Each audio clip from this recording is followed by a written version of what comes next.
സുഹൃത്തായ ദീപ ഇവിടെ നാരായണീയ സമിതി ഉണ്ടെന്ന് അറിയാം. അതേക്കുറിച്ച് ഞങ്ങൾ ഇടയ്ക്ക് ചർച്ച ചെയ്യുമ്പോൾ ഞാൻ ഒരമ്മയെ കുറിച്ച് പറയാൻ മാത്രമാണ് ഈ വേദിയിലെത്തിയത്.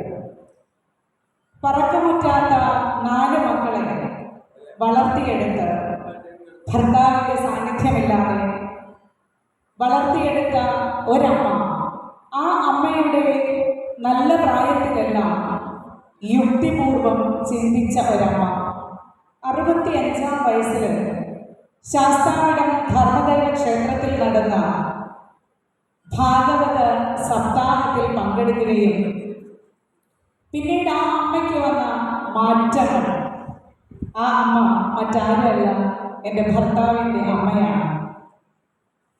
ആ അമ്മ എന്ന സൂര്യന് ചുറ്റും കറങ്ങിയ, അതിനെ പ്രദക്ഷിണം ചെയ്ത ഗ്രഹങ്ങളായി ഞങ്ങൾ മാറി. അമ്മയ്ക്ക് കിട്ടിയ ഗുരുത്വാകർഷണ ശക്തി എന്ന് പറയുന്നത് അത് ഈ വേദഗ്രന്ഥങ്ങൾ മറ്റുള്ളവരിൽ നിന്ന്, ആചാര്യന്മാരിൽ നിന്ന് ആചാര്യ സമക്ഷം പഠിച്ചെടുത്ത് ആ പഠനത്തെ പാരായണത്തിൽ മാത്രം ഒതുക്കിയില്ല, ആ അറിവിനെ വെറും വായനയിൽ ഒതുക്കിയില്ല. ഇവിടെ ആദരണീയനായ യജ്ഞാചാര്യൻ പറഞ്ഞ പോലെ അതിൻ്റെ അന്തസത്തയെ തൻ്റെ ജീവിതത്തിലേക്ക് ആവാഹിച്ചുകൊണ്ട് എല്ലാ കർമ്മങ്ങളും ചെയ്യേണ്ടത് ജീവിതത്തിൻ്റെ ധന്യതയിലേക്കാണ്. ഞാൻ എന്നുള്ളിടത്ത് നിന്നും ഞങ്ങളിലേക്ക് എത്തുവാനും ആ ഞങ്ങളെ ഖനനം ചെയ്തെടുക്കാൻ വേദസാരാംശങ്ങളെ ഉപയോഗിക്കുകയും ചെയ്ത ആ അമ്മയുടെ സ്മരണ പുതുക്കാനാണ് യഥാർത്ഥത്തിൽ ഞാൻ ഈ വേദിയിലെത്തിയത്. മറ്റൊരു നിമിത്തം കൂടി പറയുന്നത്, ചില പ്രോഗ്രാമുകളിൽ കോമ്പയർ ചെയ്ത് അവതാരകയായി എത്താറുണ്ട്. ഒരു ദിവസം ഇങ്ങനെ ആഗ്രഹിച്ചു, ഭഗവാനെ, മേൽപ്പത്തൂർ ഓഡിറ്റോറിയത്തിൽ ഏതെങ്കിലും ഒരു പ്രോഗ്രാം ഒന്ന് കോമ്പയർ ചെയ്യാനുള്ള ഒരു ഭാഗ്യം കിട്ടണേ എന്ന് മനസ്സിൽ കൊണ്ട് നടക്കുന്ന ഒരു അഭിലാഷമാണ്. ഈ ഹാളിൽ ഇരുന്നപ്പോൾ ഞാൻ ആലോചിച്ചത്, ഗുരുവായൂരപ്പൻ എനിക്ക് തന്ന ഒരു അവസരത്തെയാണ്. മേൽപ്പത്തൂർ ഓഡിറ്റോറിയത്തിൽ ഞാൻ എത്തിയിട്ടില്ല, പക്ഷേ മേൽപ്പത്തൂരിൻ്റെ കൃതി പഠിക്കുന്ന നാരായണീയ ത്രയാമത്തിൽ ഈ വേദിയിൽ ഒന്ന് വന്നു നിൽക്കാൻ എനിക്ക് സാധിച്ചത് തന്നെ നേരത്തെ ഞാൻ പറഞ്ഞ പോലെ കണ്ട ഭാഗ്യം ജനാന. ഇവിടെ എത്തിയപ്പോൾ യജ്ഞാചാര്യൻ ആ വരികൾ ഇവിടെ പറഞ്ഞു കഴിഞ്ഞു. യാതൊന്ന് കാൺപതത് നാരായണ പ്രതിമ, യാതൊന്ന് കേൾപ്പതത് നാരായണ ശ്രുതികൾ, യാതൊന്ന് ചെയ്തത് നാരായണ അർച്ചനകൾ, യാതൊന്നതൊക്കെ ഹരി നാരായണായ നമഃ. ഇതിനേക്കാൾ മറ്റൊരു ഭാഗ്യം ഒരുപക്ഷെ ജീവിതത്തിൽ കിട്ടാനില്ല എന്ന്. നേരത്തെ ഞാൻ പറഞ്ഞ അമ്മയിലേക്ക് ഒന്നുകൂടി ഞാൻ കടക്കുകയാണ്. തൻ്റെ സ്വത്ത് മറ്റുള്ളവർക്കായി പകുത്തു നൽകാൻ അമ്മയ്ക്ക് കിട്ടിയ ആർജവം അമ്മ വായിച്ച കൃതികളിൽ നിന്നാണ്. തനിക്ക് കൂടുതലുള്ള വസ്ത്രങ്ങളിൽ 4-5 എണ്ണം മാറ്റിവെച്ചുകൊണ്ട്, 4-5 എണ്ണം തനിക്കായി മാറ്റിവെച്ചുകൊണ്ട് മറ്റു വസ്ത്രങ്ങളെല്ലാം അതില്ലാത്തവർക്ക് ദാനം ചെയ്യാൻ അമ്മയ്ക്ക് ലഭിച്ച മനസ്സ് അമ്മ പഠിച്ച പാഠപുസ്തകങ്ങളിൽ നിന്നല്ല, അമ്മ പഠിച്ച പാരായണം ചെയ്ത വേദങ്ങളിൽ നിന്ന് ലഭിച്ച ജ്ഞാനമാണ്. അമ്മയ്ക്ക് മക്കൾ കൊടുത്ത പണത്തിൽ നിന്നും ഒരു പ്രത്യേക അംശം സ്ഥിരമായി നിർധനർക്കായി അമ്മയെ കൊടുക്കാൻ പഠിപ്പിച്ചത് ഈ ജ്ഞാനമല്ലേ? അത് മക്കൾക്ക് പകർന്നു കിട്ടുവാനുള്ള ഭാഗ്യമുണ്ടാകണേ, തലമുറകളിലൂടെ അത് കൈമാറ്റം ചെയ്യപ്പെടണേ എന്ന് ഞങ്ങൾ പ്രാർത്ഥിക്കുന്നു. മഹത്തായ ഒരു നാടാണ് ആനാപ്പുഴ. ഈ നാട്ടിലേക്ക് എന്തോ ശ്രീഗുരുപ്പ ഭഗവതിയുടെ ഈ പരിസര പ്രദേശത്തേക്ക് വീണ്ടും വീണ്ടും എത്തുവാനുള്ള ഭാഗ്യം ലഭിക്കണം. അതും ഒരു ജന്മസുഹൃതമായി ഞാൻ കാണുന്നു. ഈ നാടിനെ കുറിച്ച് നമ്മുടെ യജ്ഞാചാര്യൻ ഇവിടെ പറഞ്ഞു, 3 ദിവസത്തെ നാരായണീയത്തിൻ്റെ അറിവിൻ്റെ അമൃതധാരയിലൂടെ സഞ്ചരിച്ചു കഴിയുമ്പോൾ നിങ്ങളുടെ ഓരോ മനസ്സും അത് സംസ്കരിച്ച് വജ്രത്തെ പോലെ തന്നെ തിളങ്ങുന്നതാകട്ടെ. അതിൽ നിന്ന് കിട്ടുന്ന പ്രകാശം നിങ്ങളുടെ ഓരോരുത്തരുടെയും മനസ്സിനെ പ്രകാശിപ്പിക്കും, പ്രകാശദീപ്തമാക്കും എന്നുള്ളതിൽ സംശയമില്ല. വരികൾക്കിടയിലൂടെ, വെറുതെ വരികളിലൂടെ വായിക്കുകയല്ല, വരികൾക്കിടയിലൂടെ വായിക്കാൻ അതിൻ്റെ ജ്ഞാനം, അതിൻ്റെ അർത്ഥം നമ്മുടെ മനസ്സുകളിലേക്ക് ആവാഹിക്കുമ്പോൾ നരൻ നാരായണനായി മാറില്ലേ? അങ്ങനെ നരൻ നാരായണനാണ് എന്ന് പറഞ്ഞത് ശ്രീനാരായണ ഗുരുദേവന്റെ വാക്കുകളെ എടുക്കുകയാണ്. നീ സത്യം ജ്ഞാനമാനന്ദം, നീ തന്നെ വർത്തമാനവും, ഭൂതവും ഭാവിയും വേറല്ല, ഊതും മൊഴിയും ഓർമ്മിൽ നീ. അറിവിലുമേറി അറിഞ്ഞിടുന്നവൻ തൻ ഉരുവിലുമൊത്ത് പുറത്തു ഉച്ചരിക്കും, കരിവിനു കണ്ണുകൾ അഞ്ചു കൊള്ളടക്കി തെരുതര വീണ് വണങ്ങി യോതിടേണം. അതിൻ്റെ ഏറ്റവും വലിയ ഉദാത്തമായ ഉദാഹരണമാണ് യജ്ഞാചാര്യനെ നമ്മളിവിടെ കണ്ടത്.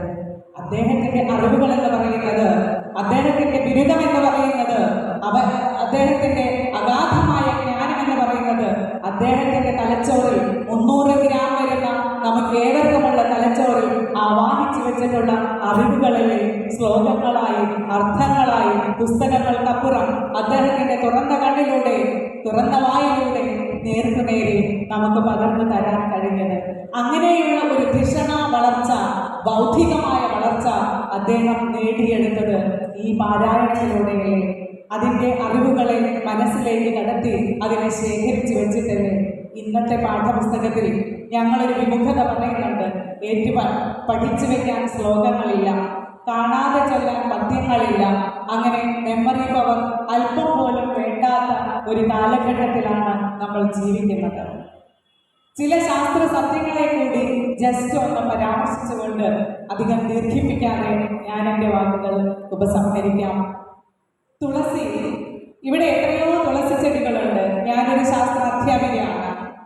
ഞാൻ നാരായണീയത്തെ കുറിച്ച് പറഞ്ഞാൽ 2 രീതിയിൽ അതിന് വിമർശനങ്ങളുണ്ടാകും. ഒരു ശാസ്ത്രാധ്യാപിക പുരാണ വേദങ്ങളെ കുറിച്ച് പറയുന്നു എന്ന് പറഞ്ഞ ഒരു പക്ഷേ അതിനൊരു എതിർവാദം ഉണ്ടാകും. പക്ഷേ ഞാൻ പഠിച്ച ചില ശാസ്ത്ര തത്വങ്ങളെ കുറിച്ച് മാത്രം ഞാൻ ഈ രീതിയിൽ പറയട്ടെ. ഓസോൺ പാളി സംരക്ഷിക്കണം, ആഗോളതാപനം എന്ന് പറഞ്ഞ് നമുക്ക് മഴയില്ലാത്ത കാലമില്ല, ചൂടില്ലാത്ത കാലമില്ല. മഴ പെയ്ത് അരമണിക്കൂർ കഴിയുമ്പോഴത്തേക്ക് ചൂടെത്തുന്നു, ചൂട് മാറുമ്പോഴത്തേക്ക് മഴയെത്തുന്നു. കാലമില്ലാത്ത കാലം, ഒരു നിജസ്ഥിതി ഇല്ലാത്ത ഒരു കാലത്തിൽ ജീവിക്കുമ്പോൾ അതിന് നമ്മൾ ഒറ്റവാക്കിൽ ഒരു ഉത്തരം കൊടുത്തു: ആഗോളതാപനം. ആഗോളതാപനത്തിന്റെ എൽനിനോയുടെ ഇഫക്റ്റാണ്. ആ ആഗോളതാപനം തടയാൻ ഓസോൺ എന്ന് പറയുന്ന ഒരു പാളിക്ക് മാത്രമേ കഴിയുള്ളൂ. ഭൂമിയിൽ ഒരു ചെടിക്കാണ് ഓസോണിനെ പുറത്തുവിടാനുള്ള കഴിവ്. അതേത് ചെടിയാണ് എന്ന് നിങ്ങൾക്കറിയാമോ? ആ ചെടിയാണ് പ്രദക്ഷിണത്തിലൂടെ മഹാലക്ഷ്മിയുടെ പ്രതീകമായി നാം കാണുന്ന തുളസി ചെടിക്കാണ് ഓസോണിനെ പുറത്തുവിടാനുള്ള കഴിവുള്ളത്. എന്തുകൊണ്ടാണ് അമ്പലപ്പറമ്പിലെ ആൽത്തറകളിലിരിക്കുമ്പോൾ നമുക്ക് കുളിർമ കിട്ടുന്നത്? ആ ആൽത്തറയുടെ ആലിൻ്റെ എത്ര ആയിരക്കണക്കിന് ഇലകൾ പുറത്തുവിടുന്ന ഓക്സിജൻ അവിടെയുള്ള വായുവിനെ ശുദ്ധീകരിക്കുന്നു. അവിടെ നിന്ന് കിട്ടുന്ന ഓക്സിജന്റെ അളവ് എത്രയാണെന്ന് ശാസ്ത്ര പഠനങ്ങൾ കണ്ടെത്തിയിട്ടുണ്ട്. ചില സത്യങ്ങൾ, പ്രകൃതിയെ സംരക്ഷിക്കുന്ന ചില സത്യങ്ങളുണ്ട്. അതുകൊണ്ട് തന്നെ നാരായണീയമായാലും ഭാഗവതമായാലും അതിൻ്റെതായിട്ടുള്ള ശാസ്ത്രമുണ്ട്. അതിൽ ഉൾക്കൊള്ളുന്ന ചില തത്വങ്ങളുണ്ട്. ഒരിക്കൽ ഒരു മലയാളം ക്ലാസ്സിൽ ഞാൻ എൻ്റെ പ്രൊഫസറോട് ചോദിച്ചു, പ്രീ ഡിഗ്രി കാലത്താണ്, ക്ഷേത്രം എന്ന വാക്കിൻ്റെ അർത്ഥം എന്താണ്? ക്ഷേത്രം എന്നാൽ ശരീരമാണ്. ആ ശരീരത്തെ ക്ഷേത്രം ഏത് രീതിയിൽ സംരക്ഷിക്കപ്പെടുന്നുവോ, ഏത് രീതിയിൽ പരിപാലിക്കപ്പെടുന്നുവോ, ആ രീതിയിൽ പരിപാലിക്കപ്പെട്ടാൽ നമ്മുടെ ഓരോരുത്തരുടെയും ശരീരം നിരാമയമായി തീരും, ആമയങ്ങളില്ലാത്തതായി തീരും. അങ്ങനെ ആമയങ്ങളില്ലാത്ത ഒരു ജീവിതത്തെക്കുറിച്ച് പ്രതിപാദിക്കുന്നതല്ലേ നാരായണീയം? ആമയങ്ങളില്ലാത്ത ശരീരത്തിനും മനസ്സിനും ശുദ്ധി നൽകുന്ന, പരിസ്ഥിതിക്ക് ശുദ്ധി നൽകുന്ന പ്രവർത്തനങ്ങളല്ലേ ഈ പ്രയാണത്തിലായാലും സപ്താഹത്തിലായാലും നവാഹത്തിലായാലും നമ്മൾ പരിപാലിച്ചു വരുന്നത്? അതുകൊണ്ട് പ്രിയമുള്ള അമ്മമാരെ, ഇവിടെ ഇരിക്കുന്ന അമ്മമാരെ പലരെയും ഞാൻ അവിടെ വശത്തിരിക്കുമ്പോൾ എത്തി നോക്കി. അവരിൽ ഞാൻ കണ്ടത് എൻ്റെ അമ്മയെയാണ്. നാരായണീയത്തെ സ്നേഹിച്ച, അതിലൂടെ നന്മ മാത്രം വളർത്തിയെടുത്ത, അതിൻ്റെ അന്തസ്സത്ത ജീവിതത്തിൽ പരിപാലിക്കാൻ, കാത്തു സൂക്ഷിക്കാൻ നാരായണനെ സ്നേഹിച്ച, താൻ സ്വയം ആ കൃതികളുടെ അന്തസത്തയെ ഉൾക്കൊണ്ടുകൊണ്ട് ഒരു നാരായണിയായി മാറിയ ആ ഒരു എന്താ പറയുക, ജീവിതത്തിലെ നേരിട്ടുള്ള ഒരു ഉദാഹരണം പങ്കുവെക്കുക എന്നതിലൂടെ ഇന്ന് ഇവിടെ എത്തിയതിൽ ഞാൻ കൃതാർത്ഥയായി. അതുകൊണ്ട് തന്നെ ഗുരുവായൂരപ്പന്റെ പേരിലുള്ള ഈ നാരായണീയ സമിതിയോട് എനിക്ക് അകൈതവമായ നന്ദിയുണ്ട്. ഒരിക്കൽ കൂടി പറഞ്ഞുകൊള്ളട്ടെ. കരുവിനു കണ്ണുകൾ അഞ്ചുള്ളടക്കി തെരുതരകീണം വണങ്ങിയോതിടേണം. യജ്ഞാചാര്യന്റെ മുൻപിൽ ഞാൻ പറഞ്ഞ വാക്കുകൾ സമർപ്പിക്കുകയാണ്. ഏതെങ്കിലും തെറ്റായിട്ടുള്ള വാക്കുകൾ പറഞ്ഞിട്ടുണ്ടെങ്കിൽ അതിന് ക്ഷമയല്ല, തിരുത്തപ്പെടാനുള്ളതാണ്. ഞാനിൽ നിന്ന് നമ്മളിലേക്ക് വേദഗ്രന്ഥങ്ങൾ പഠിച്ചുകൊണ്ട് വേദാന്ത്യനായി മാറുക, അതിൻ്റെ അർത്ഥം നമ്മുടെ സമൂഹത്തിലേക്ക് എത്തിക്കുക. ഇനിയുള്ള 3 ദിവസങ്ങളിൽ ഈ അമൃതേറ്റ് നടത്തി നിങ്ങൾ അനശ്വരരായി മാറട്ടെ. നമ്മുടെ സമൂഹത്തിന് നന്മ ചെയ്യുക, നമ്മുടെ മക്കൾക്ക് അറിവ് കൊടുക്കുക, അവരെ ചേർത്ത് പിടിക്കുക, അവരോടൊപ്പം ചേർന്ന് നിൽക്കുക. ഒപ്പം ഒരു നല്ല നാട്ടിൽ ജീവിക്കാൻ കഴിഞ്ഞത് എത്ര സാഹോദര്യമാണ് ഇവിടെ, എത്ര എന്താ പറയുക, മറ്റെങ്ങും കാണാത്ത. ഇപ്പോൾ ഒരു ക്ഷേത്ര പരിപാടികളിലാണെങ്കിൽ അവിടെ നിന്നുള്ള ഒരു കുറച്ച് അംഗങ്ങൾ മാത്രം, പക്ഷെ ഇവിടെ എല്ലാറ്റിനും ഒരു ഉത്സാഹമുണ്ട്. എപ്പോഴും എസിമോൾ ടീച്ചറോടും ദീപയോടൊക്കെ ഞങ്ങൾ പറയുന്നത്, നിങ്ങളുടെ നാട് ഇന്നത്തെ കുട്ടികളുടെ ഭാഷയിൽ പറഞ്ഞാൽ അത് പൊളിയാണ്, അത് നല്ലതാണ്. ഇവിടുത്തെ സാഹോദര്യം, ഈ മഹത്തായ പാരമ്പര്യം, അമ്പലവും വായനശാലയും വിദ്യാലയവും സമന്വയിക്കുന്ന ഈ മണ്ണ് ഏറ്റവും മനോഹരമായ മണ്ണായി എന്നും സംരക്ഷിക്കപ്പെടട്ടെ. ഇവിടെ വാക്കുകൾ കൊണ്ട്, സാന്നിധ്യം കൊണ്ട് എനിക്ക് കൂടി ഒരു ക്ഷമ നൽകിയതിന് ശ്രീ ഗുരുവായൂരപ്പ നാരായണീയ സമിതിയോട് നന്ദി പറയുന്നു. നിങ്ങളുടെ ഒരു സഹോദരിയായി ഏതാനും നാളുകളായി ഇവിടെ ചുറ്റിക്കറങ്ങാൻ അവസരം ലഭിച്ചത് ഒരു ഭാഗ്യമായി കരുതുന്നു. നന്ദി, നമസ്കാരം.